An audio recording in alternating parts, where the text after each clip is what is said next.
ஆதியாகமம் 22 அதிகாரம் 3 வசனம். ஆதியாகமம் 22 அதிகாரம் 3 வசனம். ஆபிரகாம் அதிகாலையில் எழுந்து தன் கழுதையின் மேல் சேனை கட்டி தன் வேலைக்காரர் 2 பேரையும் தன் குமாரன் ஈசாக்கையும் கூட்டிக் கொண்டு தகன பலிக்கு கட்டைகளையும் பிளந்து கொண்டு தேவன் தனக்கு குறித்த இடத்திற்கு புறப்பட்டு போனார். ஆபிரகாம் அதிகாலையில் எழுந்து நிமிர்ந்து நிற்க வேண்டும் என்று சொன்னால் நாம் எழுந்தால்தான் நிமிர்ந்து நிற்க முடியும். எப்படியெல்லாம் எழும்ப வேண்டும் என்று சொல்லி வேதத்தின் மூலமாக பரிசுத்தவான்கள் மூலமாக தேவன் நமக்கு விளக்கமாக விவரமாக தெளிவாக தேவன் நம்மோடு கூட பேச விரும்புகிறார். தேவன் நமக்கு பயமுள்ள ஆவியை கொடாமல் பலமும் அன்பும் தெளிவோடு நாம் தேவனை அறிய ஆண்டவர் அங்கலாய்க்கிறார். நமக்குள் அந்த அங்கலாய்ப்பு இருக்கிறதோ இல்லையோ, ஆசை இருக்கிறதோ இல்லையோ, ஏக்கம் இருக்கிறதோ இல்லையோ, ஆனால் தேவனுக்குள்ளாக ஒரு அங்கலாய்ப்பு அவரை நாம் அறிய வேண்டும் என்று சொல்லி ஈர்க்கால்கள் ஓரமாக நடப்பட்டு மரம் எதற்கெனங்க நீர்க்கால்கள் ஓரமாக தேவனோடு இணைந்து தேவனுடைய ஏக்கம் என்ன, தேவனுடைய விருப்பம் என்ன என்பதை அறிவதற்காக நாம் அங்கலாய்க்க வேண்டும். நாம் அநேக காரியங்களை அங்கலாய்க்கிறோம், ஆசைப்படுகிறோம், வாஞ்சிக்கின்றோம். ஆனால் ஆண்டவரை அறிவதற்காக அங்கலாய்க்க வேண்டும். இங்கே தேவனை அறிவதற்காக, தேவனுடைய மகிமை தெரிந்து கொள்வதற்காக ஆபிரகாம் என்ன செய்கிறார்? அதிகாலையில் எழுந்து தன் கழுதையின் மேல் சேணம் கட்டி தன் வேலைக்காரர் 2 பேரையும் தன் குமாரன் ஈசாக்கையும் கூட்டிக் கொண்டு தகனபலிக்கு கட்டைகளையும் பிளந்து கொண்டு தேவன் தனக்கு குறித்த இடத்திற்கு அதிகாலை எழுந்தது மாத்திரமல்ல, என்னவெல்லாம் செய்கிறார்? தன் கழுதையின் மேல் சேணம் கட்டி தன் வேலைக்காரர் 2 பேரையும் தன் குமாரன் ஈசாக்கையும் கூட்டிக் கொண்டு தகனபலிக்கு கட்டைகளை பிளந்து அதிகாலை எழுந்து அவன் அழுத்து விடவில்லை, சலித்து விடவில்லை. அவன் என்ன செய்கிறான்? ஒவ்வொரு காரியங்களையும் அவன் செய்கின்றான், ஒவ்வொரு கிரியைகளை பார்க்கிறான். தேவ அங்கலாய்ப்பை ஆபிரகாம் அங்கே செய்வதை பார்க்க முடிகிறது. அதனால்தான் ஆபிரகாம் விசுவாசிகளுக்கெல்லாம் தகப்பனாக, தேவனுக்கு சிநேகிதனாக சொல்லப்படுகிறது. அவர் நம்மை போல அந்த காலங்களில் ஒரு சராசரி மனுஷன் தான். அவருடைய சரித்திரத்தை பார்க்கும் போது அவருடைய தகப்பனார் விக்கிரகங்களை உருவாக்கி அதை விற்கிற ஒரு மனுஷனாக இருந்தார்கள். அவர்கள் தேவனால் சிருஷ்டிக்கப்பட்ட நிலவை வணங்குகின்ற ஜனமாய் குடும்பமாய் இருந்தார்கள். அப்பேற்பட்ட அந்த மனிதனை கர்த்தர் அழைத்து தன்னுடைய அங்கலாய்ப்பை அவனுக்கு ஏறக்குறைய ஒரு 28 வருஷம் பயணம், அதுக்கு 75 வயதிலே ஆண்டவர் ஆபிரகாம் அழைக்கிறார். அவன் பயணம் எத்தனை ஆண்டுகள்? 25 ஆண்டுகள் அவனுடைய பயணம். அதற்கு பின்னாலும் பயணம் செய்து கொண்டு வருகிறான். அந்த 25 ஆண்டுகளுக்கு பின்னால் தான் ஒரு மகிமையை பார்க்கிறான் அவன். இன்றைக்கு நம்முடைய வாழ்க்கையில் கூட எழுப்பினால்தான் மகிமையை பார்க்க முடியும். நம்முடைய சூழ்நிலைகளையோ, நம்முடைய பிரச்சனைகளையோ, நம்முடைய காரியங்களை சொல்லப்பட சொன்னால் எழுப்ப முடியாது. அப்படி நல்லா சங்கீதம் எடுத்தாங்க இல்லைங்களா? அவருடைய அனுபவம் எல்லாத்துக்கு தேவனுக்காக எழும்ப யோசிக்கும் போது தடைகள் வரும், தடுமாற்றமான சூழ்நிலைகள் வரும். அவைகளை மேற்கொண்டு வரும்போதுதான் அது இனிமை தெரியும். அந்த இனிமை கூட தான் வந்திருக்கிறார். அவன் சங்கீதம் எடுத்து முடிச்சுட்டு அனுப்பிட்டு இருக்கணும். என்ன பண்ண மறுபடியும் வருஷம் அதுக்கு எழும்ப வேண்டதுக்கு இல்ல, சங்கீதம் முடிச்சுட்டாரு அனுப்பலாதுக்கு இல்ல, 2 வருஷம் கிடையாதுக்கு கண்டிப்பா பண்ண தேவனுக்காக எழும்பணும். என்ன பண்ணலாம்? தேவனுக்காக எழும்ப வேண்டும். அப்படித்தான் ஆபிரகாம் என்ன செய்கிறான்? அதிகாலை எழுந்து இத்தனை காரியங்களை செய்கிறான். எதற்காக எழுப்பப்பட்டானா அதே அதிகாரத்திலே முதல் வசனம் வாசிப்போம். இந்த காரியங்கள் நடந்த பின்பு தேவன் ஆபிரகாமை சோதித்தார். எப்படி எனில் அவர் அவனை நோக்கி, இந்த காரியங்கள் நடந்த பின்பு எந்த காரியங்கள்? அதற்கு முன் இருக்கிற 33 வாசிப்போம். 33 அதுக்கு முன்பு 21 ஆபிரகாம் பேர் செல்வாவிலே தோப்பை உண்டாக்கி சதா காலமும் உள்ள தேவனாகிய கர்த்தருடைய நாமத்தை அவ்விடத்தில் தொழுது கொண்டான். சதா காலமுள்ள தேவனாகிய கர்த்தருடைய நாமத்தை அவ்விடத்திலே அவனுக்கு ஒரு வெளிப்பாடு வந்து விட்டது. தேவன் யார்? சதா காலமும் உள்ள தேவன். ஒரு குறிப்பிட்ட காலம் அல்ல, ஒரு குறிப்பிட்ட ஒரு மாதம் அல்ல, சதா காலத்தின் தேவன் என்பதை ஆபிரகாம் அறிந்தபடியினாலே தொழுது கொண்டான். தொழுது கொண்ட பிற்பாடு என்ன வருகிறவனுக்கு? சோதனை வருகிறது. அப்ப தொழுது கொள்ளாம சோதனை வருது, சோதனை மேல் சோதனை வருது. அவன் தொழுது கொண்ட பிற்பாடு, அதுக்கு தொழுது கொண்ட பிற்பாடு சோதனைக்குள் அவன் கடந்து போகிறான். அந்த சோதனையை சந்திப்பதற்கு எப்போது எழுப்பினான்? அதிகாலையில் எழுந்தான். எதை சந்திப்பதற்கு? சோதனையை சந்திப்பதற்கு. ஞாயிற்றுக்கிழமை நமக்கு ஒரு பெரிய சோதனை இல்லைங்களா? மற்ற நாட்கள் கூட ரொம்ப சோதனை இருக்காங்க. சண்டே மாத்திரம் ஸ்பெஷல் டெஸ்ட் என்னைக்கு தெரியுங்களா? சண்டே எழுத முடியல இல்லைங்களா? ஏதோ ஒன்று தடை செய்கிறது. என் உறக்கம் தடை செய்கிறது, என் சோர்வு தடை செய்கிறது, என் சோம்பல் என்னை தடை செய்கிறது. இவன் எழுந்து என்னவெல்லாம் செய்கிறான்? கவிதை என்ன செய்கிறான்? சேணம் கட்டி 2 வேலைக்காரரை அழைத்துக் கொண்டு தன்னுடைய குமாரனாகி ஈசாக்கை அழைத்துக் கொண்டு தகனமலைக்கு கட்டையை பிளந்து கொண்டு. எனக்கு பிடிச்ச ஒரு வார்த்தை இந்த 3வது வசனம் ரொம்ப அதிகமா பிடிக்கிறது. அவருடைய அந்த அழகை அந்த இடத்துல வெளிப்படுத்துவதை பார்க்க முடியும். தேவ சமூகத்தில் தன்னுடைய அழகை, மணவாளனுக்கேற்ற மணவாட்டியாகிய ஒரு அழகை அங்கே ஆபிரகாம் வெளிப்படுத்துகின்ற அருமையான வசனம் தான் அந்த 3வது வசனம். ரொம்ப அதிகமா பிடிக்கிறது எனக்கு. பல வருஷமா அதை யோசித்துக் கொண்டிருக்கிறேன். எவ்வளவு அருமையாய் அந்த ஒவ்வொரு காரியங்களை அவர் செய்வதை குறித்து. அதனால் சோதனைக்காக தேவன் சொல்கின்ற போது அதிகாலை எழுந்து விட்டார். அவன் என்ன பண்ணுங்க? எந்த ஒரு எக்ஸ்கியூஸும் என்ன பண்ணுங்க? அங்க அவனுடைய வாழ்க்கையை பார்க்கும்போது எந்த ஒரு ஸ்டோரி அவன் சொல்லல. என்ன பண்ணுங்க? நம்ம அநேக ஸ்டோரி இருக்கிறாங்க. நான் அப்படி மாறிட்டா இப்படி வருவேன், இப்படி நடந்தா அப்படி வருவேன், இது முடிஞ்சா வருவேன், எனக்கு ஒண்ணும் முடியல, ஆனாலும் கனி கொடுத்துதான் இருக்கேன். நான் இன்னும் அந்த முழுமைக்கு வரல, ஆனால் தேவ கிருபையினாலே அந்த தண்ணீர் ஓரமாய் அந்த ஈவு கிடைத்தபடியினாலே கனி கொடுக்கிறேன். கஷ்டம் இருக்கிறது, பலவீனம் இருக்கிறது, பிரச்சனை இருக்கிறது, பல நஷ்டம் இருக்கிறது, ஆனாலும் கனி கொடுத்து ஆக வேண்டும். காரணம் என்ன? நீர்க்கால்கள் ஓரமா தான் இருக்கிறாங்க, நீர்க்காலுக்குள்ள இல்லைங்க, நீர்க்கால்கள் ஓரத்தில் தான் இருக்கிறேன் நான். இன்றைக்கு நம்முடைய வாழ்க்கையிலே தேவனுடைய ஜனமாக நாம் எழும்ப வேண்டும். எப்போது எழும்ப வேண்டும்? எல்லாம் சாதகமாய் இருந்து எழும்புவது அது ஒரு காரியம் அல்ல. எல்லாமே எதிரடையாக, எல்லாமே பாதகமாக, எல்லாமே சோதனையாக இருக்கின்ற போது எழும்புவதுதான் ஒரு வீரனுடைய காரியம். அவன் எழுந்தான். எதற்கு எழுந்தான்? தேவன் சோதிக்கபடியான காரியங்களை சொன்ன போது அவன் எப்போது எழுந்தான்? என்ன நீங்க படிக்கிறீங்க? 3வது வசனம் என்ன? அதற்கு முன்பு பார்க்கும் போது மகனை பலி செலுத்தபடியே சொல்கிறார். அதுக்கு எந்த மறுமொழியும் கொடுக்கலாம, எந்த ஒரு காரியம் என்ன பண்ணலாம விளக்கமா சொல்லல. 3ஆம் வசனம் எழுந்துட்டான். ஆமென் சொல்லுங்க. நீங்க என்ன விளக்கலாம் சொல்லுவீங்க? பிபிஎஸ்க்கு ஒரு விளக்கம் சொல்லுவீங்க. என்ன சொல்ல போறீங்க நீங்க? பிபிஎஸ்க்கு ஒரு விளக்கத்தை உங்க மைண்ட்ல வச்சுக்கிறீங்க. இதை சொல்லிட்டு என்ன பண்ணலாம்? தப்பிச்சிடுங்க. அது தேவனுடைய ஊழியம், அது உங்களுடைய ஊழியம். ஆமென் சொல்லுங்க. சொல்ல மாட்டேன். தேவனுடைய காரியம், அது யாருடைய காரியம்? சொல்லுங்க. யார் காரியம் இது? உங்களுக்குரிய காரியம். அவர் உங்களுக்குரியவர் அல்லவா? அவர் யார்? அவர் தூரமானவரா? உங்களுக்கு சொந்தமானவர். சொந்த ரத்தத்தினால் மீட்கப்பட்ட ஜனங்கள் தான் இங்கே இருக்கிறோம். ஒவ்வொரு மாதமும் அவருடைய திருவிருந்திலே பங்கேற்கிறோம்.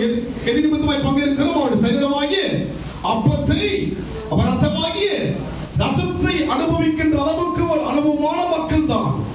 ஆனால் நாம் என்ன செய்கிறோம்? சோதனைகள் மத்தியிலே நாம் சோர்வடைவது மாத்திரமல்ல, என்ன பண்றப்போ அன்னைக்கு விளக்கங்களை சொல்றீங்க. விளக்கங்கள் என்ன பண்ணுறீங்க? அவருக்கு தப்பிக்கிறாருங்க, ஒர்க் இருந்ததுதான் சொல்லிட்டு இருக்கலாம் இல்லைங்களா? சொன்னா நான் கொஞ்சம் டென்ஷன் ஆனவன் என்ன பண்ண மாட்டேன். சரி, நான் பார்த்துட்டு அதுக்கு நான் இல்லைங்க. ஆனால் நம் வாழ்க்கையிலே விளக்கங்களை சொல்வதற்காக தேவன் அழைக்கல. அதுக்கு எல்லாம் அவருக்கு தெரியாதுங்க. உன் நினைவுகளை குறித்து அவர் நினைத்திருக்கிற நினைவுகள் எப்படி இருக்கு? தீமைக்கல்ல, சமாதானத்துக்கு ஏதுவாக தான் அவர் நினைக்கிறார். உங்கள் எதிர்காலம் எப்படி இருக்கும் நினைக்கிறார் தேவன்? சமாதானமாயிருக்க, சுகமாயிருக்க, ஆசீர்வாதமாயிருக்க, உங்களை ஆசீர்வதிக்கவே அவர் நினைவாய் இருக்கிறபடியினாலே நம் வாழ்க்கையிலே இங்கே ஆபிரகாமிடத்திலே அவர் சொன்னபோது எப்போது சொல்கிறார்? தொழுது கொண்ட போது. அதெல்லாம் சந்தோஷமா இருக்கிறார், நிம்மதி ஆயிட்டேன், ஒரு அருமையான மகனை ஆண்டவருக்கு கொடுத்து விட்டால் நிம்மதி ஆயிட்டேன், செட்டில் ஆயிட்டேன், இனி எனக்கு எந்த பிரச்சனையும் கிடையாது என்று யோசிக்கின்ற போதுதான் ஒரு டெஸ்ட் நடக்குது. ஆமென் சொல்லுங்க. நீங்க யோசிக்கும் போதெல்லாம் ஒரு டெஸ்ட் நடந்துட்டு இருக்கும். வாழ்க்கை முழுமையாக ஒரு சோதனை இருந்துகிட்டு தான் இருக்கும். ஆமென் சொல்லுங்க. அப்பதான் அவர் யார் என்பதை என்னால் அறிந்து கொள்ள முடியும். அவர் எப்படி சோதிக்கிறார் அவரிடத்தில் நாம் வாசிப்போம்.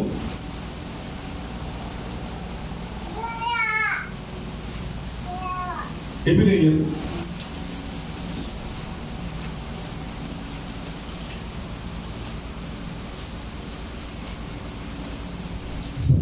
1 தெசலோனிக்கேயர் 1:4 வாசிங்க. 1 தெசலோனிக்கேயர் 1:4. உங்கள் ஜெபங்களில் இடைவிடாமல் 1 தெசலோனிக்கேயர் படிங்க. எங்கள் ஜெபங்களில் இடைவிடாமல் உங்களை குறித்து விண்ணப்பம் பண்ணி உங்கள் எல்லாருக்காகவும் எப்பொழுதும் தேவனை ஸ்தோத்திரிக்கிறோம்.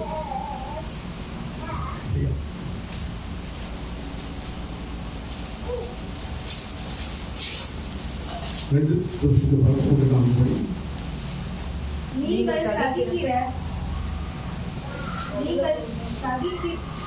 சகல துன்பங்களிலும் உபத்திரவங்களிலும் பொறுமையையும் விசுவாசத்தையும் காண்பிக்கிற நிமித்தமும் உங்களை குறித்து நாங்கள் தேவனுடைய சபைகளில் மேன்மை பாராட்டுகிறோம். இங்கே நாம் பார்க்கிறோம், அதை விட்டு வேற வசனம் நினைக்கிறேன். வாசிங்க. நீங்க இப்போ 1 பேதுரு 1:7 வாசிங்க.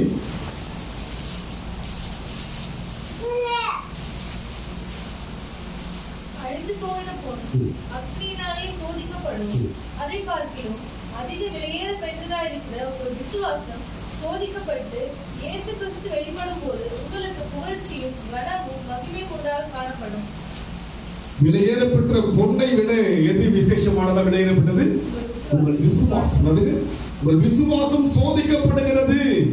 எப்படி ஆபிரகாம் விசுவாசிகளுக்கு தகப்பனவருக்கு சோதனை வந்தது அல்லவா? சோதனை வந்த போது அவன் என்ன செய்து விட்டான்? அதை மேற்கொள்ள வேறு வழியை என்ன பண்ண உண்டாக்குனா இல்லை, என்ன பண்ணா அந்த சோதனையை ஃபேஸ் பண்ண பண்ண அதிகாலை எழுந்து விட்டான். இங்கே சொல்லப்படுகிறது, மறுபடியும் வாசிக்கும் போது அழிந்து போகிற அழிந்து போகிறது என்னங்க? பொன் மாத்திரம் அல்ல, எல்லா பொருளும் பண்ணுங்க அழிந்து போகிறது. அழிந்து போகிற பொன் தான் ரொம்ப வேல்யூ இல்லை. பொண்ணு தான் அடிக்கிறப்போ கோல்டு தான் எல்லாருக்கும். ஆமா தானே சொல்லுங்க. எல்லாருக்கும் கோல்டுல யாருக்கும் ஆசை இல்லையா?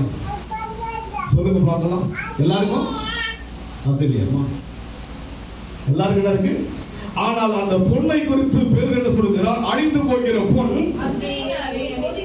அக்கினியினாலே சோதிக்கப்படும், அதை பார்க்கிலும் அதிக விலையேறப்பெற்ற பெற்றதாயிருக்கிற உங்கள் விசுவாசம் சோதிக்கப்படும். அதுக்கு அப்போ பொன்னை விட எது விலையேறப்பட்டது? உங்கள் விசுவாசம் தான் தேவ பார்வைக்கு ஒரு வேல்யூவா இருக்கு. ஆமென் சொல்லுங்க பார்க்கலாம். நீங்க போட்டுக்கிற கோல்டு என்னதுங்க? அவருக்கு வேல்யூவே உலகத்துக்கு வேல்யூவா இருக்கு. ஆரம் சாரம் என்ன வேணாலும் போடாது. உலகத்துக்கு அது இருக்குங்க. ஐயோ அவங்க ஆரம் போட்டுங்கிறாங்க, அவங்க சாரம் போட்டுங்கிறாங்க. இது உலகத்தின் பார்வைக்கு பெருசா இருக்கலாம். தேவ பார்வைக்கு எது விலையேறப்பட்டது? விசுவாசம் விலையேறப்பட்டது. ஆபிரகாமுடைய விசுவாசம் விலையேறப்பட்டது. அதனால விசுவாசிகளுக்கு அவன் தகப்பன். அதனால் நம் வாழ்க்கையிலே சோதனை காலத்தில் நம்ம எழுந்தாதான் ஜெயிக்க முடியும். சோதனை மேல் சோதனை என்ன பண்ணுங்க? நீ ஒடுங்கி இருந்தா ஜெயிக்க. அவன் எழுந்த பிற்பாடுதான் அவன் விசுவாசிகளுக்கெல்லாம் தகப்பனாக மாறினான். அது போல உங்க பிரச்சனையில் தான் நீங்கள் என்ன பண்ணணும்? எழும்பணும். பிரச்சனையை நான் சரி பண்ணிட்டு வரேன், எழும்ப முடியாது. உங்களால உங்களை மாற்றிக்கொள்ள முடியாது. என்ன பண்ண முடியாதுங்க? உங்களால மாற்றிக்கொள்ள முடியாது. என்னால் என்னை மாற்றிக்கொள்ள அந்த நீர்க்கால்கள் ஓரமாக அந்த மரம் இருக்கும் என்று சொன்னால் கனி கொடுக்கும். நீங்களும் நான் தேவனோட பண்ணுங்க இணைந்திருந்தால் தான், வசனத்தை தியானிப்பதினால் தான், வசனத்தை நம் வாழ்க்கையில் செயல்படுத்த ஆரம்பிக்கும் போதுதான் என்னால் கனி கொடுக்க அவன் கனி கொடுக்கிறான். அவனுடைய செயல் ஒவ்வொன்றும் தேவ சமூகத்தில் சுவையாக இருக்கிறது. தேவ சமூகத்தில் அவனுடைய ஒவ்வொரு கிரிகளும் பார்க்கும் போது அழகா இருக்கிறது, அருமையா இருக்கிறது. அதுபோல் நம்முடைய வாழ்க்கையிலே நம்முடைய செயல்களுக்காக தேவன் அங்கலாய்த்துக் கொண்டிருக்கிறார். இன்றைக்கு நாம் எப்படி தேவனுக்கு செயல்படுகிறோம் என்று யோசித்து பாருங்கள். காரணம் என்ன? விலையேறப்பட்டதுதான் விசுவாசம் தான். அக்கினியால் சோதிக்கப்படுகிற பொன் மண்ணெண்ண கிடையாதுங்க. அது ஒண்ணு அவருடைய பார்வைக்கு கிடையாதுங்க. உங்க பார்வைக்கு என் பார்வைக்கு அது வேலையா இருக்கலாம், அது அந்தஸ்தா இருக்கலாம். ஆனா தேவ பார்வையில கிடையாது. அது ஒரு பெரிய ஒரு பொருட்டு. அதை யோசிக்கவே மாட்டான். நான் நடக்கும் இடமோ தங்கமயமா, நான் தங்கும் ஸ்தலமோ இங்க இருக்கிறாங்க. ஒரு சவரம் 2 சவரத்துக்கு நான் போட்டா அந்த தங்க மயத்தை நடக்குமா? ஆமென் சொல்லுங்க பார்க்கலாம். விசுவாசிக்கிறீங்களா? அதெல்லாம் என்ன விசுவாசிக்கிறது? அதை பதிலாக யோசிக்கிறதே கிடையாது. எதை யோசிக்கிறதுக்கு? தேவ வருகையை குறித்து யோசிப்பது கிடையாது, தேவ காரியத்தை யோசிப்பது இல்லை. அதனால்தான் அவர் சொல்லுகிறார், உங்கள் விசுவாசம் எதை விட விலையேறப்பட்டது? பொன்னை விட விலையேறப்பட்டது. புரிஞ்சுக்கீங்க? அதனால் உங்களை சோதிக்கின்ற போது உங்கள் விசுவாசம் எப்படி இருக்கு? தேவ பார்வையிலே விலையேறப்பட்டதாக உங்களுடைய விலையை பார்க்க நடப்படாது. ஆபிரகாமுடைய அந்த வேல்யூ விலையை பார்க்கிறார். எப்படி பார்க்கிறாரு? அவனுடைய கிரியை பார்க்கிறாரு. அவன் எப்படியெல்லாம் பேசுகிறான்னு சொல்லி பார்க்கும்போது அதே அதிகாரம் 22ஆம் அதிகாரம் 1-2 வாசிங்க. இந்த காரியங்கள் நடந்த பின்பு தேவன் ஆபிரகாமை சோதித்தார். எப்படி அவர் அவனை நோக்கி, எப்படி எனில் அவன் அவரை நோக்கி ஆபிரகாமே என்றார். எப்படி எனில் அதுக்கு ஒரு அருமையான ஒரு வார்த்தை. எப்படி அதுக்கு சோதனை எப்படி வரங்க? எப்படி வருமா?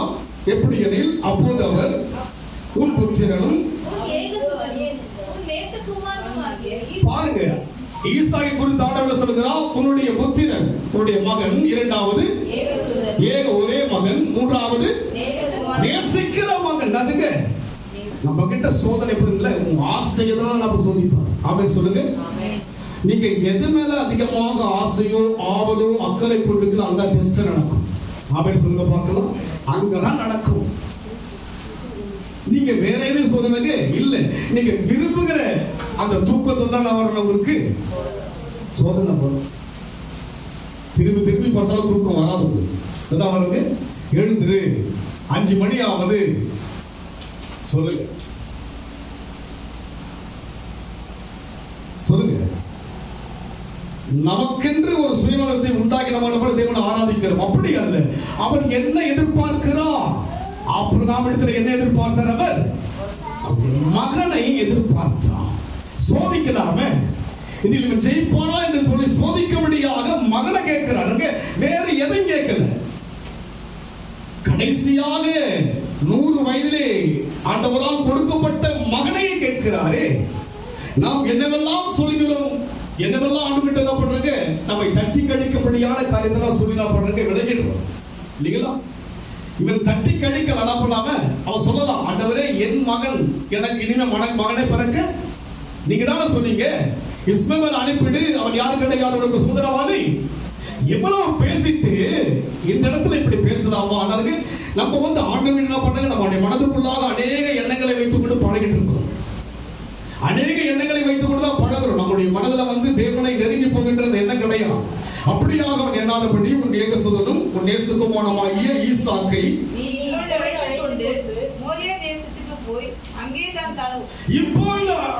அழைத்துக் கொடுங்க.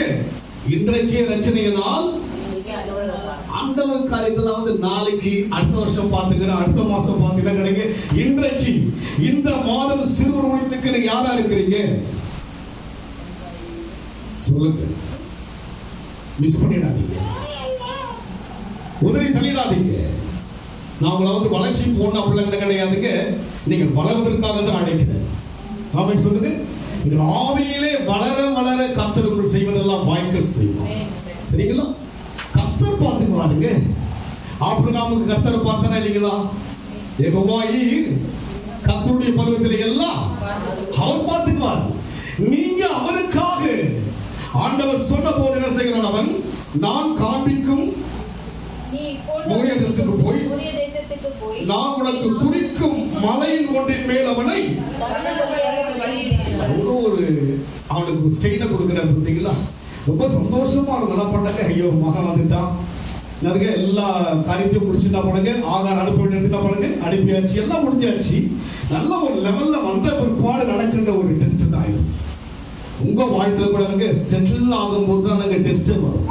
அப்படி சொல்லுங்க, நீங்க ரிலாக்ஸா இருக்கிறீங்கன்னா அப்பதான் வரும், நமக்கு அப்பதான் வரும். அதுக்கு நான் நினைச்சேன் போன வருஷத்துல, சரி இனிமேல் அப்பெல்லாம் வருஷம் ஃபாரின் போயிடலாம் நினைச்சேன்.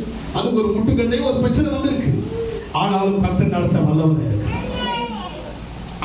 இனிமேல் நல்லா பாட்டெல்லாம் சாங்லாம் பண்ணலாம், அப்படி என்ன பண்ணலாம், வாட்டில் கிட்ட போட்டு ஒரு 10 நாள் என்ன பண்ணலாம், வெளியே டூர்லாம் அப்படின்னு ஒரு என்ஜாயா நினைச்சு நான் போட்டு எழுந்து நிமிந்து ரொம்ப சந்தோஷமா இருக்கு. அப்படி என்ன பண்ணுங்க, ஒரு சோதனை. ஆனாலும் கூட அந்த கனி என்ன பண்ண வேண்டும், கொடுத்துதான் ஆகணும். அது என்ன கிடையாது, இலையுதா இருக்கிற மரத்தை போய் ஒரு பாய் வாய்க்கு நதுங்க. அந்த மரம் எங்க இருக்கிறது, தேவனோட இருந்தா, தேவ வசனம் உங்களுக்குள்ள இருந்தா உங்க வாழ்க்கை எல்லோருக்கும் பிரயோஜனம். ஆமென் சொல்லுங்க. உங்க வாழ்க்கை தேவனுக்கும் பிரயோஜனம், உங்கள் வாழ்க்கை எல்லோருக்கும். ஆபிரகாமுடைய செயல் எல்லோருக்கும் பிரயோஜனம். அவன் செய்த செயல்தான் ஆச்சரியம். அப்படியாய் சொல்லுகிற போது வாசிங்க. ஆபிரகாம் அதிகாலையில் எழுந்து தன் குமாரன் ஈசாக்கையும் கூட்டிக் கொண்டு தகன பலிக்கு கட்டைகளையும் பிளந்து கொண்டு தேவன் தனக்கு குறித்த இடத்திற்கு புறப்பட்டு போனான். 3ஆம் நாளில் ஆபிரகாம் தன் கண்களை ஏறெடுத்து பார்த்து தூரத்தில் அந்த இடத்தை கண்டான். அப்பொழுது ஆபிரகாம் தன் வேலைக்காரரை நோக்கி, நீங்கள் கழுதையை நிறுத்தி இங்கே காத்திருங்கள். சோதனை நிதானமா செயல்படுறாங்க. ரொம்ப நிதானமா நம்ம பிரச்சனை வருது. தேவனோடு இணைஞ்சு அவர் என்ன சொல்றாரு, நமக்கு இந்த சோதனைகள் எல்லாம் அவர் என்னென்ன பாயிண்ட் அவங்ககிட்ட பேசி இருக்கிறாரு, எப்படி அதை மேற்கொள்ள வேண்டும் என்கிற அந்த ஒவ்வொரு காரியத்தை என்ன பண்றது என்ன செஞ்சுருவோம். ஏன்னா அவருடைய அந்த சோதனைக்குள்ளாய் உள்ள போகணும். என்ன பண்ணுங்க, அந்த உள்ள போனாதான் அவனுடைய தேவ மகிமையை பார்க்க முடியும். வெளியே நின்றுட்டு என்ன பண்ணக்கூடாதுங்க, அந்த மலை கிட்ட போயிட்டு என்ன பண்ணுங்க, யாரை கீழே நிக்க வைக்க வேண்டும், வேலைக்காரனா பண்ணுங்க, எங்க நிக்கணுங்க, கீழா இருக்கணும். யாரை மேல கொண்டு போகணும், மகனை கொண்டு போகணும். மகனோட இதை கொண்டு போகணும், பிணைக்கப்பட்ட கட்டையை கொண்டு போகணும், கையில கொண்டு போகணும், கத்தியை கொண்டு போகணும். ஆமென் சொல்லுங்க. யோசிச்சு பாருங்க, சபைக்கு எதுக்கு வரும், எதுக்கு வரீங்க?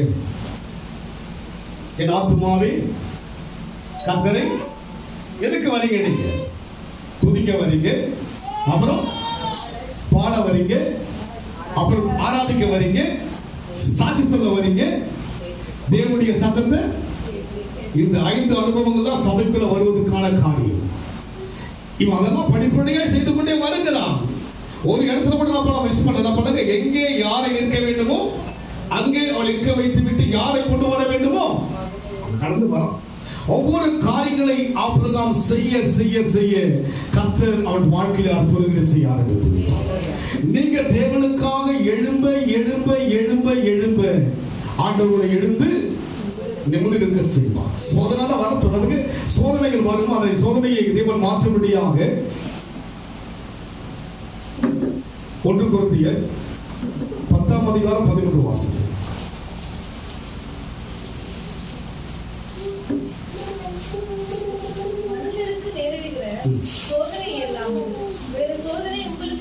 மனுஷனுக்கு நேரிட சோதனை இல்லாமல் உங்களுக்கு வேற சோதனை நேரிடவில்லை. எல்லாருக்கும் வர சோதனை யாருக்கு வருதுங்க? யாருக்கு வருது? எனக்கு ஒன்றும் ஒரு புதுமையா ஒரு வித்தியாசமா எல்லாருக்கும் வர மாதிரி எனக்கு வருது. எனக்கு வருகிற சோதனை யார் போல வருதுன்னு இல்லைங்க, அவங்களுக்கு இல்லைங்க, இல்லைங்க, எல்லாருக்கும் வருவது போல் தான் படிக்க பார்ப்பது. மனுஷனுக்கு நேரிட சோதனை அல்லாமல் வேற சோதனை உங்களுக்கு நேரிடவில்லை. தேவன் உண்மையுள்ளவராய் இருக்கிறார். உங்கள் திராணிக்கு மேலாக நீங்கள் சோதிக்கப்படுகிறதற்கு அவர் இடம் கொடாமல் சோதனையை தாங்கத்தக்கதாக சோதனையோடு கூட அதற்கு தப்பித்துக் கொள்ளும்படிக்கு ஆபிரகாம் என்ன செய்தாருங்க? சோதனையை ஃபேஸ் பண்ண பாருங்க. மலை மேல போறாரு, காண்பிக்கிறதுக்கு என்ன பண்ணுங்க போறாரு, வேலைக்கான கொண்டு போறாரு, கழுதையை கொண்டு போறாரு, கட்டைகளை கொண்டு போறாரு, மகனை கொண்டு போறாரு. இங்கே வசனம் சொல்கிறது, யாருக்கும் வராத சோதனை உனக்கு வரல, எல்லாருக்கும் வரது போதா உனக்கு சோதனை. இதை பெருசா யோசிச்சுக்கிட்டு இதை பெரிய டெவலப் பண்ணி நான் பண்ணணுமோ, இதை ஒரு பெருசா காட்டிட்டு என்ன பண்ணுங்க, என் சோதனை பெருசா இருக்குங்க, எப்பதான் வீடியோ, எப்பதான் வீடியோ, எனக்கு எப்பதான் மாற இல்ல. எல்லாருக்கும் வருகிற சோதனை தான் எனக்கும் வந்திருக்கு. ஆனால் இது ஒரு விசேஷம் என்ன சொன்னால், அது பின்பகுதி படிப்போம். சோதனையோடு கூட அதற்கு தப்பிக்கொள்ளும்படியாக போக்கையை யார் உண்டாக்குவாங்க? சோதனையோ இருக்கும், தப்பித்துக் கொள்கிற ஒரு வழி என்ன பண்ணுவாங்க? தப்பித்தாரா இல்லையா? ஆபிரகாம் தப்பித்தாரே. மகனுக்கு பதிலாக ஒரு என்ன இருந்தது? ஆடு இருந்தது அல்லவா? போக்கை உண்டாக்கினாரே. உனக்கென்று ஒரு வழியை உண்டாக்க போகிறார். சோதனை உண்டாய் போகிறாயா? சோர்ந்து போகாம கனி கொடு. ஆமென் சொல்லுங்க. சோர்ந்து போகாம நீ தேவனை தேட ஆரம்பி. முதலாவது தேவராஜ்யத்தையும். அந்த சோதனை யாவருக்கும் வருகிற சோதனை தான். எனக்கு மாத்திரம் அது வித்தியாசமான ஒரு சோதனை அல்ல, யாருக்கும் இல்லாத சோதனை அல்ல, எல்லோருக்கும் வருகிற. ஆனா மற்ற ஜனங்களுக்கு இல்லாத ஒரு மேன்மை எனக்கு என்ன? ஆண்டவர் செய்வதை அதுக்கென்று ஒரு வழியை உண்டாக்குவா. சோதனையை படிக்க பார்ப்போம். சோதனையோடு கூட அதற்கு சோதனை இருக்குங்களா? சோதனை யாரெல்லாம் இருக்கிறீங்க? அது கூட கை தூக்க மாட்டீங்க. யோசிங்க, யாரெல்லாம் இருக்குங்க சோதனையா? எல்லாம் இருக்கு. 16 பெற்று எனக்கு சோதனை இருக்கு. ஆனால் அதற்கு தப்பிக்கொள்ளும்படி போக்கை உண்டாக்குகிற ஒருவர் இருக்கிறார். நிறைய எனக்கு சோதனை இருக்கு, சோதனையோட ஒருவர் இருக்கிறார். ஆமென் சொல்லுங்க. எப்பயாவது புரிஞ்சுதுங்களா? இப்ப சொல்லுங்க, யாருக்கெல்லாம் சோதனை இருக்கு? சோதனை மேல் சோதனை, இதை வேற சொல்லணுமா? நாங்க வாயை திறந்து சொல்லுங்க. ஆனால் ஒரு போக்கை உண்டாக்குகின்ற ஒரு தேவன் இருக்கிறார். நான் விசேஷமானவன், நான் விசேஷமானவங்க. மற்ற ஜனங்களுடைய சோதனை நம்மளுடைய போக்கை உண்டாக்க யாரும் இடம் கிடையாதுங்க. அந்த சோதனையே சோர்ந்து அமர்ந்து போயிடுவாங்க. என்ன பண்ண முடியாது, நம்மளால எழுந்திருக்க. நாங்களோ எழுந்து நிமிர்ந்து நிற்கிறோம். ஆம், அதுக்குதான் அந்த சோதனை. எதற்கு? நிமிர்வதற்காக நாம் போக்கை உண்டாக்க. படிங்கம்மா ப்ளீஸ்.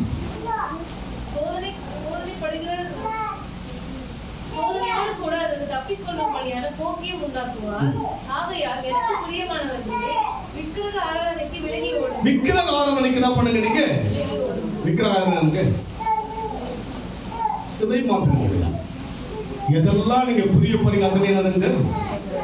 ஆமா, சிலை வழிபாடு நம்ம யாரும் செய்யறதுங்க? ஏதோ ஒரு காரியம் என்னை அறிவுப்படுத்துறது, அதனால விக்கிரக அதெல்லாம் விளக்கிடுவோம். ஏன்னா என்னுடைய சோதனைக்கு நாம் செய்கிற விளக்கும்படியான ஒரு போக்கை உண்டாக்கும். எனக்கு ஒரு காரியம் இருக்குங்க, முழுகும்படியான சோதனை என்ன போக்கை உண்டாக்கினால், வெட்டாந்தரை நடப்பது போல நடந்து போனாங்களே. முழுகும்படியான சோதனையா?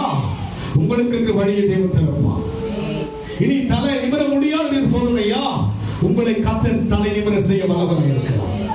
அதனால் நம் வாழ்க்கையிலே அந்த சோதனை ஊடாக எழும்பணும். நம்ம நீங்க சோதனையை சொல்லிக்கொண்டு உங்க வாழ்க்கையை என்ன பண்ணக்கூடாதுங்க, நம்முடைய நேரத்தை வீணாக்காதபடிக்கு எழும்பணும். அவன் எழுந்தான். யார் எழுந்தா? இன்றைக்கு யார் எழும்ப வேண்டும்? நான் எழும்பணும். அவன் சொல்லுங்க. ஆபிரகாம் கதை முடிஞ்சு போச்சு. இன்னைக்கு யார் கதை சொல்லுங்க? என் கதை. என் கதை என்ன பண்ணான்னு எழுந்தாதான் நான் எழும்ப முடியும், நிமிர்ந்து நிற்க முடியும். எழும்பாம பிரச்சனையை சொல்லிக் கொண்டிருக்கிற காலம் முழுமையா என்ன பண்ண முடியும்? நிமிர்ந்து நிற்க சொல்லியிருந்தா இருக்கிறதுங்க. புலம்பல் எளிமையானுடைய புலம்பலா இருக்கக்கூடாதுங்க. நாம் எழும்ப வேண்டும் தேவனுக்காக. நாம் எழும்ப வேண்டும் தேவனுக்காக. எழுப்பும்படியாய் கர்த்தர் அழைத்திருக்கிறார். எபிரேயர் 2ஆம் அதிகாரம் 18 வாசிங்க.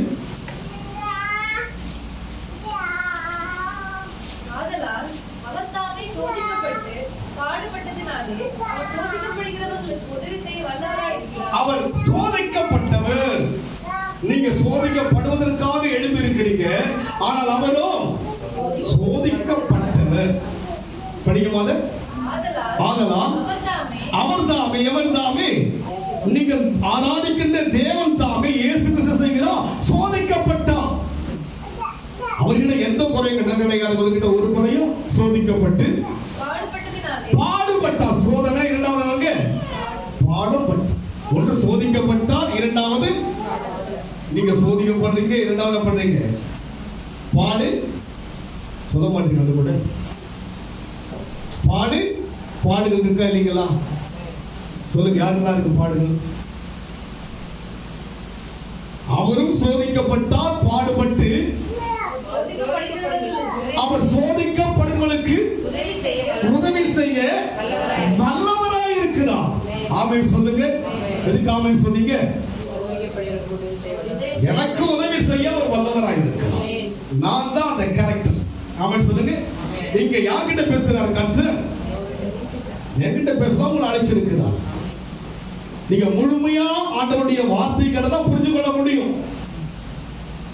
எப்படியாக அந்த பலிக்கு வேண்டிய ஒவ்வொரு காரியத்தையும் ஆபிரகாம் செய்து கொண்டு வந்தாரோ, அது போல ஒரு முழுமையான ஒரு அணுகுமுறை எனக்குள் இருந்தால்தான் தேவனை அறிய முடியும். அறுபதும் வந்து தலையை காட்டிட்டு போற அதுக்கு தலைய இல்லை, தலை காட்டுற இடம் என்ன கிடையாது? அவருக்கு தலையா இருக்கிறார். நாம் அவருடைய அவயமா இருக்கிறோம். தலையே இருக்கணும், அவயமும். தலையிலே ஒரு கண்ணிலா விட்டால் நான் யாரா இருப்பேன்? குருடங்க. வாயிலா விட்டால் நான் யாரா இருப்பேன்? ஊமங்க. நான் என்னுடைய வாழ்க்கை எப்படி இருக்கிறது? நீங்க அவர் தலையா இருக்கிறாரு, அது யாரா இருக்க வேண்டும்? நீங்க அவயமா இருக்கணும், நாம் அவயமா இருக்கணும். அதனால் சோதிக்கப்படுகிற உங்களுக்கு உதவி செய்வர் யாரா இருக்கிறார்? வல்லவராய் இருக்கிறார். ஒரு சோதனை கர்த்தர் மாற்றுவார். அது சீக்கிரத்தில் நீங்கும் என்று எல்லாத்துக்கும் முடிவு இருக்கு. எல்லாத்துக்கும் முடிவு வச்சிருக்கிறார். போக்கையெல்லாம் உண்டாக்கிட்டார். அதுக்கு ஆபிரகாமுக்கு தெரியாது. ஆபிரகாம் எதை யோசித்து கொண்டு போகிறான்? தன் மகனை தான் பலி செலுத்தபடியா போறான். அவன் என்னவெல்லாம் தேவனுக்காக வாழ வேண்டும், அது போல நீங்க தேவனுக்காய் வாழும்படியான எண்ணம் கொண்டு விட்டால் போதும். அவன் நினைத்திருந்த நினைவுகள் தீமைக்கு ஏதுவானவைகள் அல்ல, எல்லாம் சமாதானத்துக்கு ஏதுவானவைகள் தான். அவன் நினைவுகளை வந்து உங்களை ஒடுக்கணும், கெடுக்கணும், அழிக்கணும், அடிக்கணும், அந்த எண்ணமே கிடையாது. சமாதானத்தின் நினைவுகள் தான் அவன் நினைவுகள். அவன் நினைவுகள் பூமிக்கு வானம் எவ்வளவு உயர்ந்திருக்கிறது போல உயர்ந்த நினைவுகள் தான் தேவ நினைவுகள். உங்கள் உயர்வை நினைவு ஒருவேளை பொறாமையால் தடுக்க யோசிக்கலாம். உங்களுடைய மேன்மையை அநேக நினைவுகள் உங்களுடைய வாழ்வுடைய உயர்வை கெடுக்க யோசிக்கலாம். அவனுடைய எப்படி இருக்கிறதுங்க? உங்களுக்கு சமாதானத்துக்கு ஏதுவாகதான் இருக்கும். அவன் நினைவு உங்களை குறித்து மேன்மையாக தான் இருக்கும். அதனால் நம் வாழ்க்கையில் அவர் யார் என்று அறிந்து கொள்ள வேண்டும்? உதவி செய்ய. எதற்கு? சோதிக்கிற எனக்கு. என சோதிக்கப்பட்டார், பாடுபட்டதுனால அவருக்கு வலி தெரியும். உங்க வலி உங்க கணவனுக்கு கூட தெரியாம இருக்கலாம். உங்க வலி உங்க மனைவி கூட தெரியாம இருக்கலாம். உங்க வலி பெற்றோருக்கு தெரியாம இருக்கலாம். பெற்றோருடைய வலி பிள்ளைகளுக்கு. அந்த வலியின் ஊடா இயேசு கிறிஸ்து போனபடியினாலே அவர் உதவி செய்ய வல்லவராக இருக்கிறார். அதனால் நம் வாழ்க்கையிலே எழும்ப நாம் பிரயாசப்பட வேண்டும். இன்னொரு வசனம் வாசிங்க. எபிரேயர் 3:15 வாசிங்க.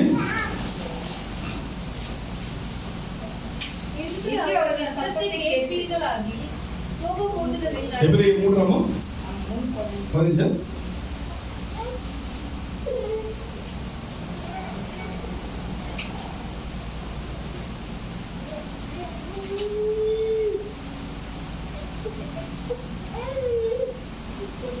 நம்மை போல நம்முடைய பலவீனங்களை குறித்து பரிதபிக்க கூடாத பிரதான ஆசாரியார் நமக்கிராமல் எல்லா விதத்திலும் நம்மை போல சோதிக்கப்பட்டு பாவம் இல்லாதவராய் இருக்கிற நம்மை போல சோதிக்கப்பட்டார். அதுக்கு யாரை போல சோதிக்கப்பட்டாருங்க?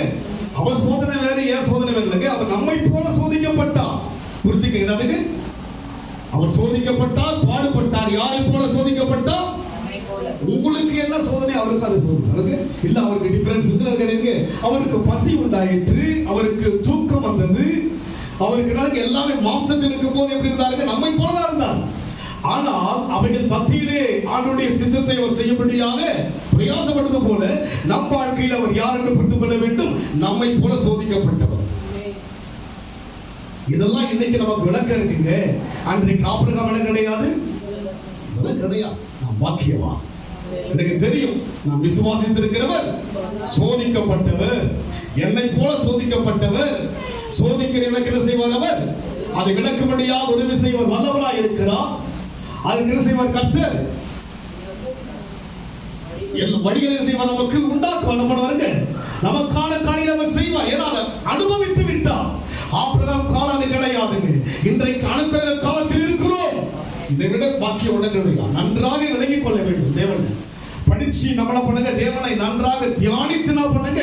கர்த்தருடைய வேதத்தில் பிரியமாயிருந்து இரவும் பகலும் சோதிக்கிற எனக்கு அவர் யார் உதவி செய்ய வல்லவரா இருக்கிறாரு. நான் சோதனைக்குள்ள போறேன். அதிகாரி என்ன பண்ணாரு? எழும்புற தேவனுக்காக சோதனையா எழும்புகிற, தலையா எழும்புகிற, வலியா எழும்புகிற, இழப்பா எழும்புகிற தேவனுக்காக எழும்பும்போது அவர் உதவி செய்ய வல்லவராய் இருக்கிறார். கடைசி ஒரு வசனம் முடிப்போம். யோபின் புத்தகம் 23ஆம் அதிகாரம் 10ஆம் வசனம். சீக்கிரம் வாசிங்க. ஆனாலும் நான் போகும் வழியை அவர் அறிவார். அவர் என்னை சோதித்த பின் நான் பொன்னாக விளங்குவேன். அதுக்கு சோதித்த பிற்பாடுதான் நீங்க வேல்யூவா மாறுவீங்க. ஆமென் சொல்லுங்க. எப்படி மாறுவீங்க? சோதித்த பிற்பாடுதாங்க நீங்க ஒரு மகிமை, உங்களுக்குள்ள ஒரு மகிமை இருக்கு. இங்க 3 மணிக்கு நான் நேற்று தான் வந்தேன். நான் பெங்களூர்ல இன்னைக்கு 3 மணிக்கு நான் புள்ளி போறேன். ஒரு 2 மாசமா அந்த சகோதரருக்காக நான் ஜெபிக்கும் போது ஒரு சில பலவீனங்கள் அவரை தாக்குவது போல ஒரு காரியங்கள் நான் சொன்னேன். நான் அவங்களை மீட் பண்ண பாஸ்டர் வாங்க பாஸ்டர் அப்படின்னு பார்த்தீங்கன்னா லாஸ்ட் மந்த்ல அவரால் என்னை கூப்பிட முடியல. அவர் ஹாஸ்பிட்டலில் இருக்கு அப்படிலாம் சொல்லிட்டாங்க. அப்போ நான் லாஸ்ட் வீக் போயிருக்கும்போது அவங்க சிஸ்டர் பெங்களூர் இருக்கிறாங்க. அங்கே போயிட்டு அவங்ககிட்ட பேசும்போது பாஸ்டர் நீங்கள் தம்பியை பார்க்க போகிறேன்னு சொன்னீங்க, அவர் எதிர்பார்க்குறாருட்டு. அப்போ அவங்க சொன்னாங்க, இல்லை பாஸ்டர் அவங்க வீட்டில் நீங்கள் ஸ்டே பண்ண முடியாது, அதனால நான் சொன்னேன் இல்லை வேறு இடத்துல அரேஞ்ச் பண்ணியிருக்காங்க, நான் போயிடுவேன். அப்புறம் நேற்று எனக்கு அவர் ஃபோன் பண்ணி பார்த்து, நான் பாஸ்டர் நீங்கள் வந்துட்டு ஊருக்கு வந்த பிற்பாடு பண்ணுங்க, எங்கள் வீட்டுக்கு வந்துங்க, மார்னிங் டிஃபன் உங்களுக்கு, மதியம் லஞ்ச் உங்களுக்கு, நைட் டின்னர் உங்களுக்கு, எங்கள் வீட்டில் தான் பண்ணிங்க ஸ்டே பாருங்க. அவருடைய பிரச்சனைகள் உண்மையாகவே அதை தேவன் மாற்ற வல்லவராக இருக்கிறார். அவருக்குள்ள ஒரு குழப்பமா இருந்தது. நான் சொன்னேன், இல்லைங்க எனக்கு அங்கே தங்குவதற்கெல்லாம் வீடு இருக்கு, அந்த எனக்கு ஒரு பிரச்சனை கிடையாது, நாங்கள் ஃபோன் பண்ணி சொல்லிட்டா போதும். காலையில் நான் வந்து ஸ்டேஷனில் பிக்கப் பண்ணிக்கிட்டு ஒரு தம்பி வருவாப்புல, எவ்வளோ ஒரு 750 கிலோமீட்டருக்கு அப்பால் கூட கர்த்தருடைய கிருபை தாங்கி கொண்டு வருகிறது என்று சொன்னால் நம் தேவன் யாராய் இருக்கிறார்? எல்லாவற்றிலும் தப்பித்துக் கொள்ள நமக்கு வழி உண்டாக்குகிறவராக இருக்கிறார். இந்த சோதனைக்கு பின்பாக நான் யாராய் மாறுகிறேன்? ஆமா, இல்லாட்டி நான் எனக்கு கொஞ்சம் டயர்டா தான் இருந்தது, நான் ரெஸ்ட் எடுக்க நினைச்சேன். ஆனால் பண்ணுங்க, இப்போ இன்னைக்கு போனா ஒரு 3 நாள் இருக்க வேண்டியது இருக்குது. ஆனாலும் இந்த சோதனை எல்லாம் எதுவாக மாட்டுகிறது? பொன்னாக, ஒரு கண் நிறைந்த ஒரு பாத்திரமாக அங்க இருக்கிற அநேக குடும்பங்களை சந்தித்து தேவனுடைய வார்த்தை மூலம் ஆறுதல் படுத்தபடியாக மன உளைச்சல் இருக்கிறது, மனபாரம் இருக்கிறது. ஆனால் ஊழியம் தொடர்ந்து கொண்டுதான் இருக்கிறது. சரீரத்திலே பலவிதமான களைப்பு இருந்தாலும் கூட தேவனுடைய கிருபையினால் கர்த்தர் தாங்கி கொண்டு வருகிறார். அதனால் இன்றைக்கு நம்ம வாழ்க்கையில இந்த டெஸ்ட் எதுக்காக? சோதித்த பிற்பாடு யாரா மாற போறீங்க?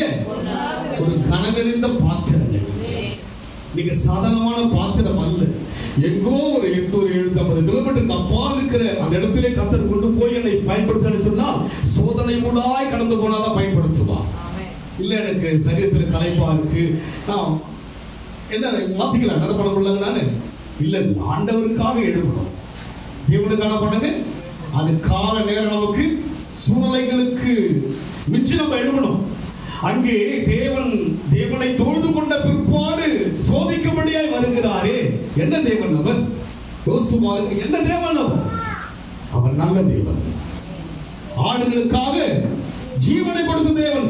ஈசாக்கை ஜீவனாய் எடுக்கவில்லை, அதற்கு ஈடாக அன்றைக்கு ஒரு ஆட்டை உண்டாக்கினார். அதற்கு பின்னால் இயேசு கிறிஸ்து பூமியில கடந்து வந்த போது யோவான் சொல்லுகிறார், உலகத்தின் பாவத்தை சுமந்திருக்கிற நிழலை தேவன் காண்பித்தார். பிதாவுடைய அந்த தன்மைக்கு ஒத்ததாக ஆபிரகாம் எழும்புகிறான். இயேசு கிறிஸ்துவின் தன்மைக்கு ஏற்றபடியே ஜீவனை கொடுக்கும்படியாக ஆடுகளுடைய சமூகத்தில் கடந்து போவதை பார்க்கிறோம். அதுபோல உங்கள் வாழ்க்கை அநேகருக்கு பிரயோஜனமாக இருக்கணும். ஆமென் சொல்லுங்க. என்று சொன்னால் அவர் எனக்கு உதவி செய்ய யாரா இருக்கிறார்? ஏன்னா அதை அனுபவித்தவர் அவர். என்னுடைய பாடுகளை நான் அனுபவித்துக் கொண்டிருக்கிறேன். இப்போது அதுக்கு முன்னால் யார் அனுபவித்து விட்டது?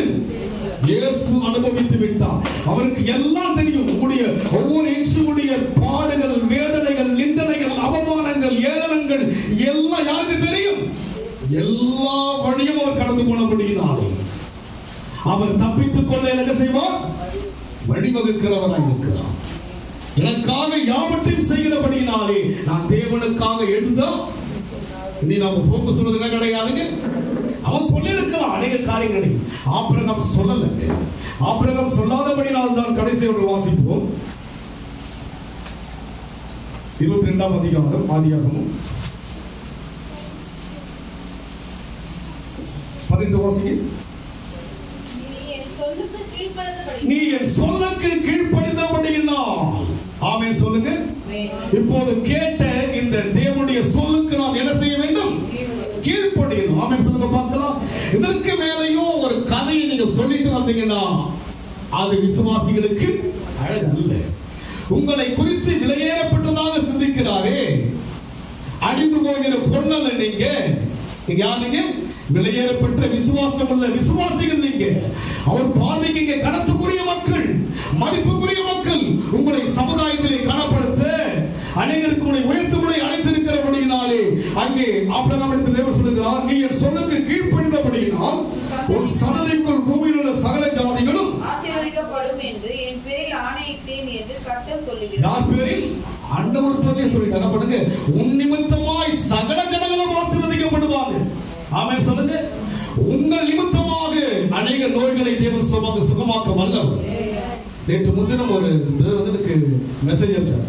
பாஸ்டருடைய மனைவிக்கு ரொம்ப உடம்பு முடியாம இருக்கு, எனக்கு பயமா இருக்கு, நீங்க ஜெபம் பண்ணிட்டு நீங்க ஜெபம் பண்ணுங்க சொன்னாங்க. நான் ஜெபி சொன்ன மெசேஜ் தான் அனுப்பிச்சேன். ஒன்னும் ஆகாது, கத்திரங்களோடு இருக்கிறார், அந்த டெஸ்ட்ல எதுவும் இருக்காதுங்க. அதுக்கப்புறம் ஒரு 2 ஹவர் சொல்றாரு, எல்லாமே நார்மலா இருக்குது சொல்லி. உங்களை கொண்டுதான் அற்புதம் செய்ய வைத்திருக்கிறார். என் சொல்லுக்கு நீ கீழ்ப்படிந்தபடியினால் உன் சந்ததிக்குள் பூமியில் உள்ள சகல ஜாதிகளும் ஆசீர்வதிக்கப்படும் என்று என் பேரில் ஆணையிட்டேன் என்று உங்களால அநேகர் ஆசீர்வதிக்கப்படுவாங்க. யாராலங்க? உங்களால அநேகர் ஆசீர்வதிக்கப்படுவாங்க. அதுதான் கர்த்தருடைய மகிமை. நீங்க மாத்திரம் ஆசீர்வதிக்கப்படுவதல்ல, உங்களால். யாரா? உங்களால் ஆசீர்வதிக்கப்படுவார். கடந்த 3 டெல்லி நான் பிப்ரவரியில போயிருந்தேன். ஒரு குறிப்பிட்ட பிள்ளை டெல்லியில் அங்கே தார்வாடில் அவங்க இருக்கிறாங்க. நான் இந்த வாரம் போன அந்த பிள்ளையை சந்திப்பேன். அப்போ அனுபவத்தில் நான் அந்த பிள்ளையை போய் ஜெபிக்கணும். எனக்கு ஒரு 5 ஆண்டுகளாய் திருமணமாகி போறதில்ல. டெல்லி நீ போனால் அந்த ஜெபிச்சா வந்து எனக்குள்ள கத்தருடைய அந்த உணர்வை கத்தர் கொடுத்தா. அப்போ நான் தார்வாட் போயிருக்கும் போது அவங்களுடைய இன்னொரு தங்கச்சி இருக்காங்க. அந்த பிள்ளைகிட்ட கேட்டேன், அந்த பிள்ளையுடைய ஃபோன் நம்பர் கொடுமா, நான் டெல்லி போனால் அந்த பிள்ளையை பார்க்கணும், கத்தர் உணர்வு சொல்லிட்டு அந்த பிள்ளை ஃபோன் நம்பர்லாம் கொடுத்து நான் டெல்லி போயிட்டு அந்த ஒரு திருமணத்துக்கு போனேன். அவங்க வீட்டில் சொல்லிட்டு ஒரு நாள் அந்த பிள்ளையை பார்க்க நான் போனேன். போயிட்டு ஜெபிச்சுட்டு நான் சொன்னேன், இந்த வருஷத்துல கர்த்தருக்கு குழந்தை கொடுப்பான்னு சொல்லி. அது பார்த்தீங்கன்னா ஏறக்குறைய 6 மந்த்தா இருக்குல்ல, கன்சீவரா இருக்காது, தெரியவே இல்லை. அதுக்கு 6 மாசம் கன்சீவரா இருந்த பிள்ளைக்கு நீங்க தாராளமாக வந்துச்சு, பாஸ் நீங்க வாங்க, இங்க ஒரு பிரேயர் மீட்டிங். காரணம், நம் மூலமாய் கர்த்தர் அநேகரை ஆசீர்வதிக்க அழைத்திருக்கிறார். உங்களால் அநேக குடும்பங்களை கர்த்தர் ஆசீர்வதிக்க அழைத்திருக்கிற விசேஷமான ஜனங்கள். சொல்லுக்கு அவர் என்ன சொல்கிறாரோ அது பாதகமாயிருக்கலாம், சாதகமாயிருக்கலாம், எதுவாயிருக்கலாம், நீங்க கீழ்ப்படிந்துதான். அதுதான் தேவனுடைய அழைப்பு. அவன் அப்படி கீழ்ப்படிந்தபடினால்தான் அவனை கர்த்தர் ஆசீர்வதித்தார். இப்பேற்பட்ட ஒரு கீழ்ப்படிதல் சொன்னால் 16 வாசகம் முடிச்சதும் ப்ளீஸ். பாராமல், அதுங்க எதையும் பாராமல், அதுங்க இயேசுவை தான் பார்க்கணும். அவன் சொல்லுங்க, விசுவாசத்தை துவக்குறவரும் அவனை தான் பார்க்கணும். அதுங்க கால சகித சொன்னவனுக்கு எல்லாம் அடுத்தது. அதுங்க எல்லாமே ஆண்டவருக்கு பின்னாடிதான். குடும்பம் இருப்பது நல்லதுதான், அது தவறல்ல. யார் தான் உங்களுக்கு? அவன் புத்திரன் என்று பார்க்கல. எதை பார்க்கலங்க? நீங்கள் இயேசு முன்பாக எதையும் பார்க்காதீங்க. ஆமென் சொல்லுங்க. இயேசுதான் என்னை எதற்காய் அழைத்தாரோ லோகத்தை நான் நிறைவேற்றுவதுதான் தேவனுடைய அழைப்பு. அதனால் ஆபிரகாமுடைய காரியங்கள் ஒவ்வொன்றும் உலகத்துக்கு அவனால் ஆசீர்வாதம். உங்கள் ஒவ்வொரு காரியமும் உங்கள் உறவுகளுக்கு ஆசீர்வாதம், உன் நண்பர்களுக்கு ஆசீர்வாதம், உங்களால் அநேகருக்கு ஆசீர்வாதம். எங்க இருக்கிற ஜனங்களும் உங்கள் மத்தியிலே நீங்கள் கடந்து போகும்போது உங்களால் அவனுக்கு ஆசீர்வாதம். அதனால் அதிகாலை அவன் எழுந்தது போல நான் தேவனுக்கென்று எழும்புங்க. என்ன பண்ணுங்க, எல்லாவற்றையும் நேர்த்தியாய் செய்யப்படி எழும்புங்கன்னு சொல்லிட்டாரு. என்னதுங்க எழுந்த என்னது, எல்லாவற்றையும் நேர்த்தியாக அவன் எழுந்து என்ன செய்கிறான், கழுதை மேல் சேணம் கட்டி 2 வேலைக்காரரை அழைத்துக் கொண்டு தன் குமாரனாகிய ஈசாக்கையும் கூட்டிக் கொண்டு கட்டைகளில் பிளந்து கொண்டு தேவன் தனக்கு குறித்த இடத்திற்கு புறப்பட்டு போனான். தேவன் குறித்த தேவன் உங்களுக்கு குறிக்கப்பட்ட இடமா இருக்கிறது. இங்கே வருகிற நீங்கள் உங்கள் அணுகுமுறைகளை கர்த்தர் பார்த்துக் கொண்டிருக்கிறார். கண்களை மூடுவோமா? என் சொல்லுக்கு கீழ்ப்படிந்தபடி நான் இருதயங்களை கூட சோதிக்கிறான் தேவன். நீங்களும் தேவனும் இருதயத்தை தேவன் பார்த்துக் கொண்டிருக்கிறார். என் இருதயத்தை தேவன் பார்த்துக் கொண்டிருக்கிறார். நான் என்ன யோசிக்கிறேன், என்ன செய்ய போறேன், இல்லைங்க இந்த பிரச்சனை இருக்கு, இந்த பிரச்சனை எல்லாம் தீர்ந்துட்டோம், நான் எழுப்புறேன். இல்லை, பிரச்சனை எல்லாம் அப்படி நாம் எழுந்தார். தனக்கு உகந்ததை கர்த்தர் கேட்டுட்டாரு, எழுந்துட்டான். இன்னைக்கு எழுந்திருக்க நிமிர்ந்து நிற்கும்படியாக நம்மை அழைத்திருக்கிறார். நாம் எழுந்திருப்போம். நானும் எழுந்திருக்கணும், நீங்களும் எழுந்திருக்கணும். ஆமா ஆண்டவரே, காரணம் நாங்கள் சோதனையில் யோசிக்கிறோம். நீ சோதிக்கப்பட்டீர், நீ பாடுபட்டீர், எங்களுக்கு உதவி செய்ய நீ வல்லவராய் இருக்கிறீர். எல்லோருக்கும் வருகிற சோதனை தான் எங்களுக்கு வருகிறது.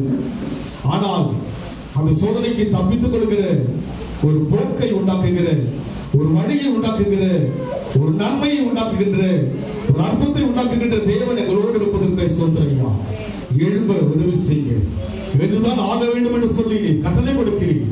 சொல்லுக்கு அவன் கீழ்ப்படிந்தபடினாலே அவன் மூலமாக பூமியின் ஜாதிகள் ஆசீர்வதிக்கப்பட்டார்கள். எங்கள் மூலமாய் நாங்கள் மாத்திரமல்ல, அநேகர் ஆசீர்வதிக்கப்பட அழைத்திருக்கிறீர். அதற்காக நன்றி செலுத்துகிறோம். இயேசுவின் நாமத்தில் பிதாவே. என் ஆத்துமாவே கர்த்தரை ஸ்தோத்திரி, எங்கள் உள்ளமே பரிசுநாமத்தை ஸ்தோத்திரி. என் ஆத்துமாவே கர்த்தரை ஸ்தோத்திரி, கர்த்தர் செய்த சகல உபகாரங்களையும் மறவாதே. நம்முடைய கர்த்தராகிய இயேசுவின் கிருபையும் பிதாவாகிய தேவனுடைய அன்பும் பரிசுத்த ஆவியானவரின் ஐக்கியமும் நம் அனைவரோடு கூட கர்த்தர் வருகை மட்டும் என்றென்றைக்கும் இருப்பதாக.